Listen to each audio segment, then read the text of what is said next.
ফিরদাউস শামীম মহাশয়কে তিনি বর্তমান প্রেক্ষাপটের নানান বিষয় নিয়ে বিশেষ করে এসআইআর ওয়াকফ প্রপার্টি নিয়ে বক্তব্য রাখলেন।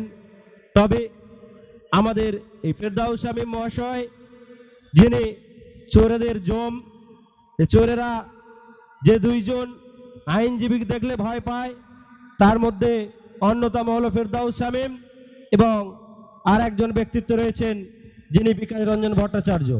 এখন আমাদের সভা প্রায় শেষের দিকে, আপনাদের সম্মুখে বক্তব্য রাখবেন পশ্চিমবঙ্গ সরকারের সুন্দরবনের উন্নয়নের প্রাক্তন মন্ত্রী তথা আমাদের ছোটবেলা থেকে যে একটা প্রবাদ আমরা শুনে আসতাম, শীত গ্রীষ্ম বর্ষা কান্তিদাই ভরসা, সেই কান্তিদা হয়তো বয়স 83, কিন্তু আমি তার চলন বলন দেখে বলে থাকি ওটা 83 নয় 38। তিনি আপনাদের সম্মুখে বক্তব্য রাখছেন।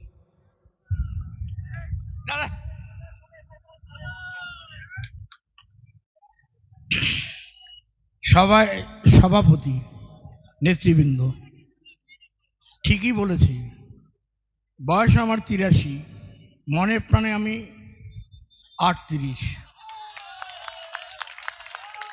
আমি বাঁচতে চাই।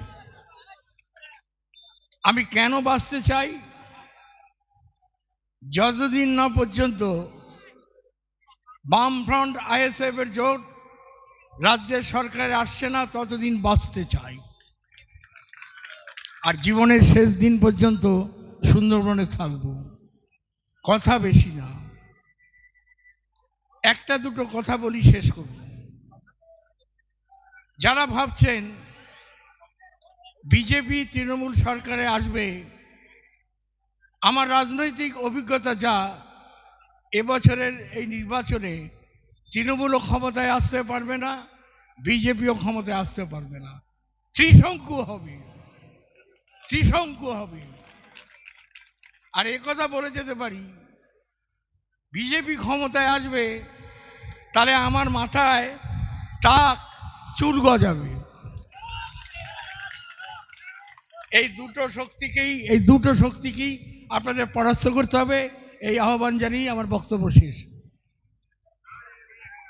ধন্যবাদ।